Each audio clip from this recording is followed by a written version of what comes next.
Мир вам, братья и сестры! Слава и благодарность Богу нашему, что вот это благословение, о котором мы только что пропели, стало достоянием христианства по великой благости, любви и всемогущего Бога. Он послал этот день Пятидесятницы, в который определил излить Духа Святого на верующих в Него. За это благодарность Богу нашему.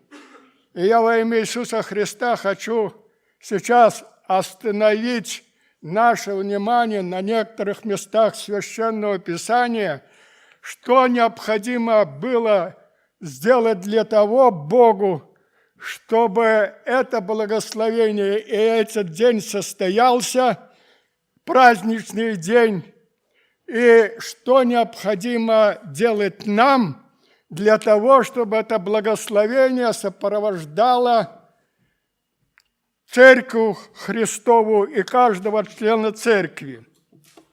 Итак, во имя Иисуса Христа я прочитаю некоторые места из Священного Писания. В Евангелии от Луки мы читаем следующее изречение Христа. 12 глава, 49 и 50 стих. «Огонь пришел я низвести на землю, и как желал бы, чтобы он уже возгорелся.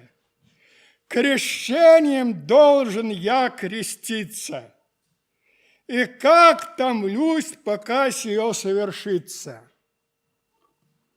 Теперь во имя Иисуса Христа читаю то, что записано в Евангелии от Иоанна, 7 глава,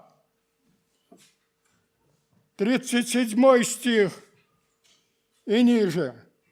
«Последний же великий день праздника стоял Иисус и возгласил, говоря: кто жаждет, иди ко мне и пей.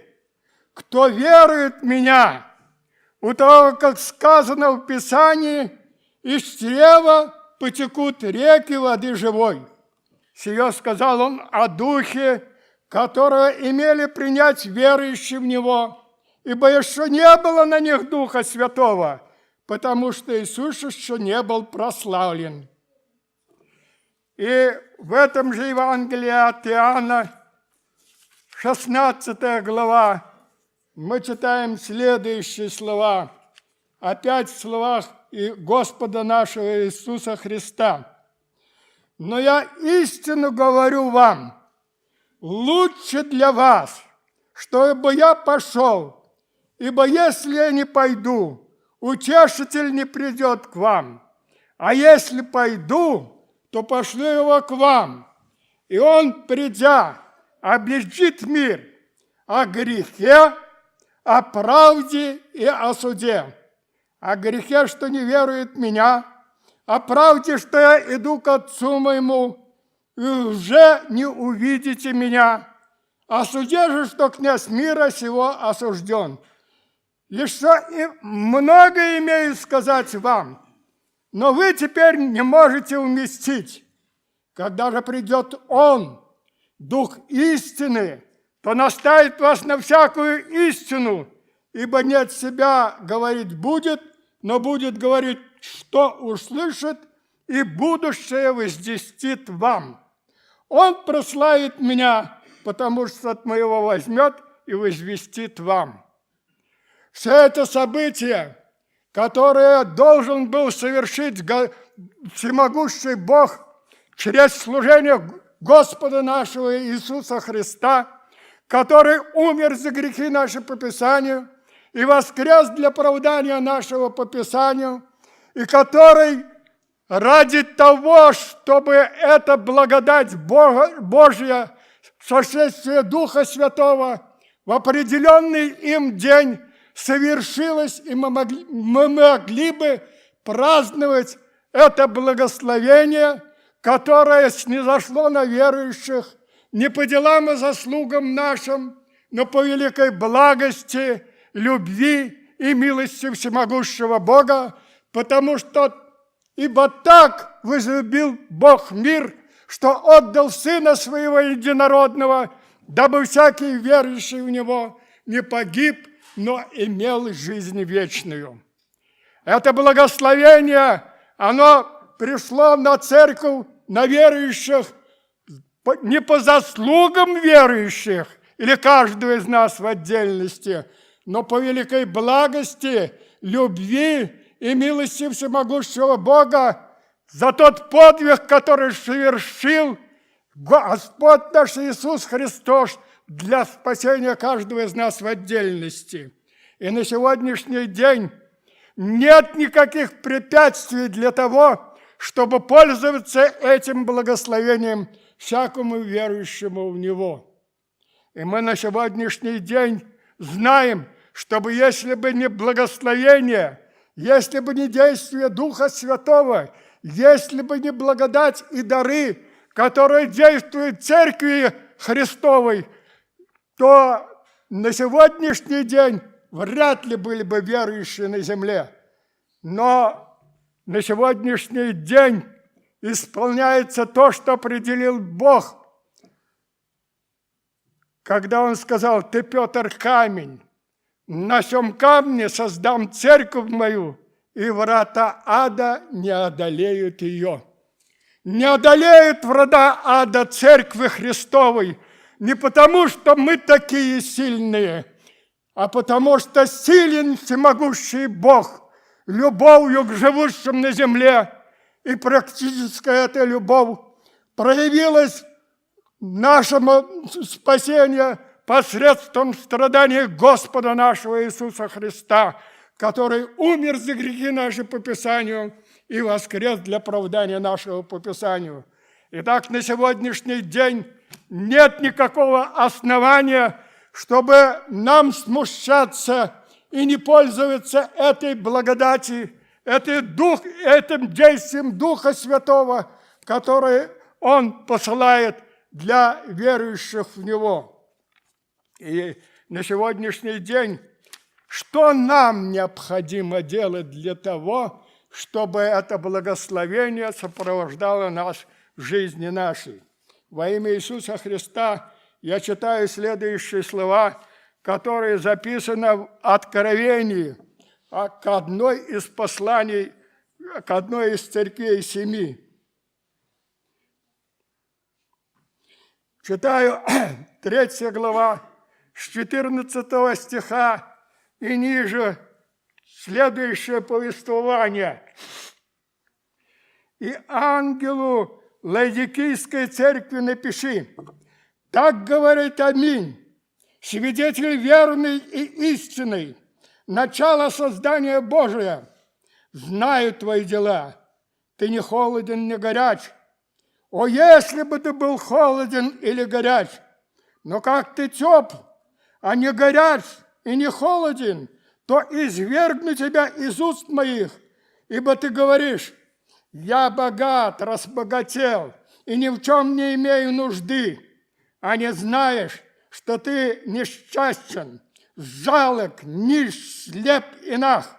Советую тебе купить у меня золото, огнем очищенное, чтобы тебя обогатиться, и белую одежду, чтобы одеться, и чтобы не видна была срамота наготы твоей, и глазною мазью помажь глаза твои, чтобы видеть. Кого я люблю, тех обличаю и наказываю. Итак, будь ревностен и покайся. Се стою у двери и стучу.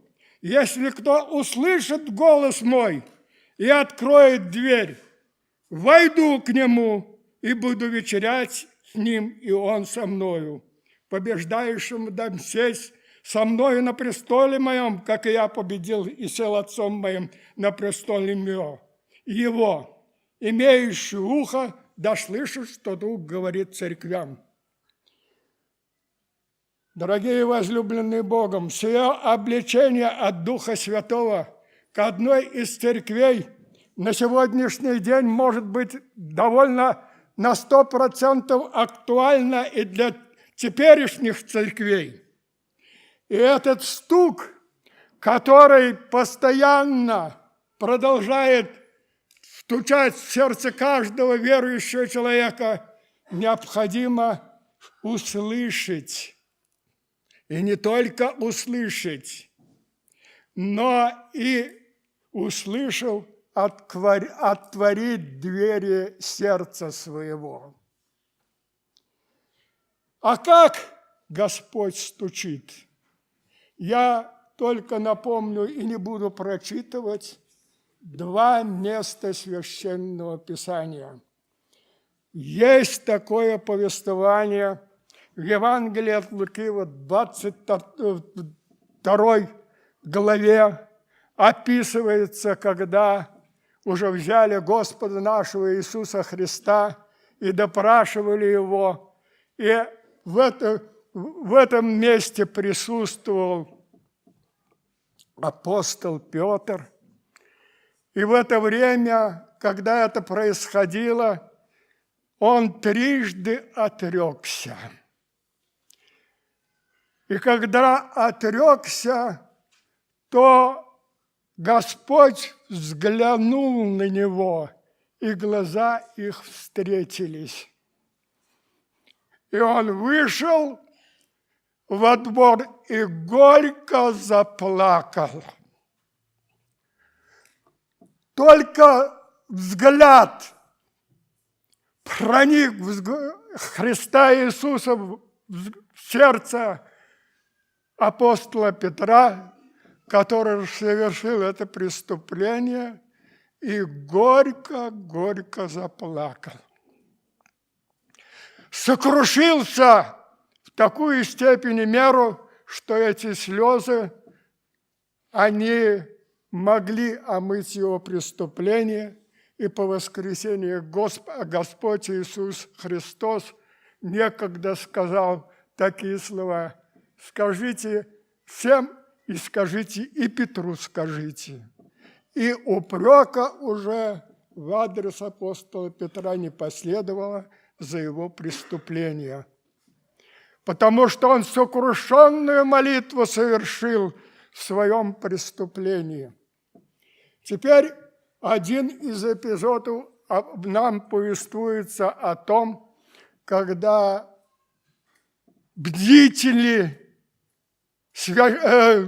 наблюдали за тем, чтобы выполнялся закон Моисеев. Взяли женщину в прелюбодеянии и привели пред Иисуса Христа, и, искушая его, сказали такие слова: «Эта женщина взята в прелюбодеянии. Моисей заповедовал побороть таких камнями. А ты что скажешь?» А он с ними в диалог не хотел вступать, продолжал писать. Но они приступали к нему настойчиво. Тогда он, восклонившись, сказал им всего одну фразу: «Кто из вас без греха?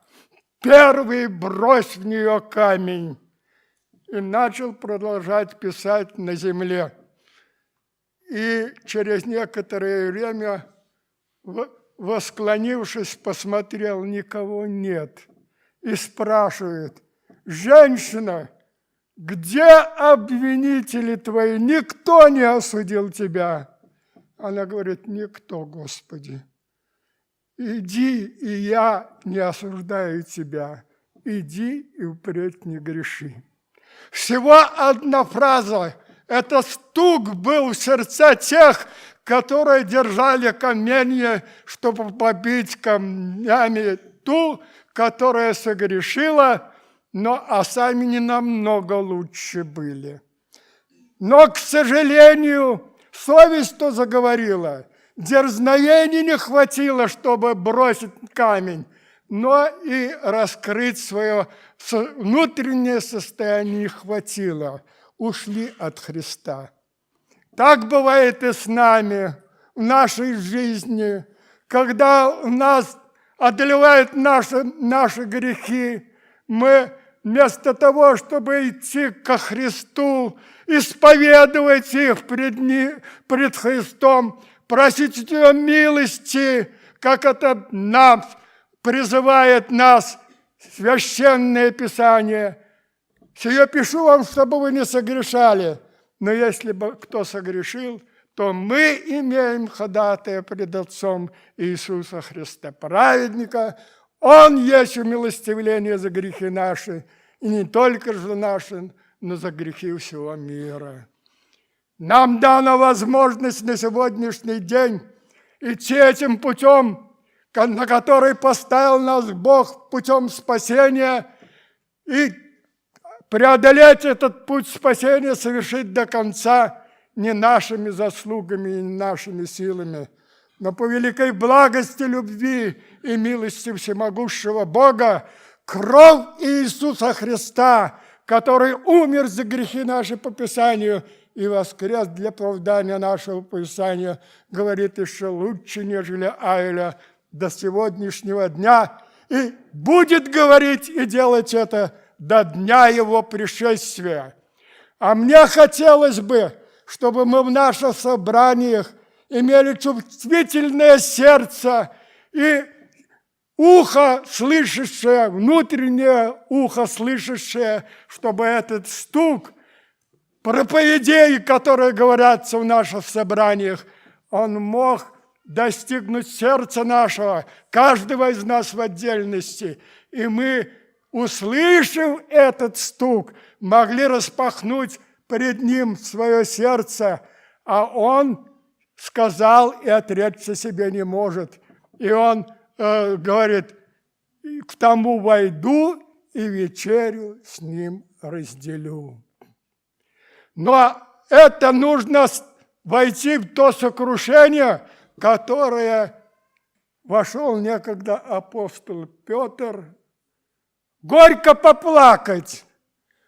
И вот в день Пятидесятницы над ним исполнилось то обетование, о котором мы, может, в прошлое собрание слышали, что Бог живет на высоте небес и во святилище, а также в сердцах смиренных и сокрушенных, чтобы оживлять дух смиренного и оживлять сердце сокрушенное. И в день Пятидесятницы мимо апостола Петра этот дух не прошел, но, исполнившись Духом Святым, он сказал дерзновенную речь, проповедь, по проповеди которой многие сердца сокрушились и могли совершить достойный плод покаяния и встать на путь спасения.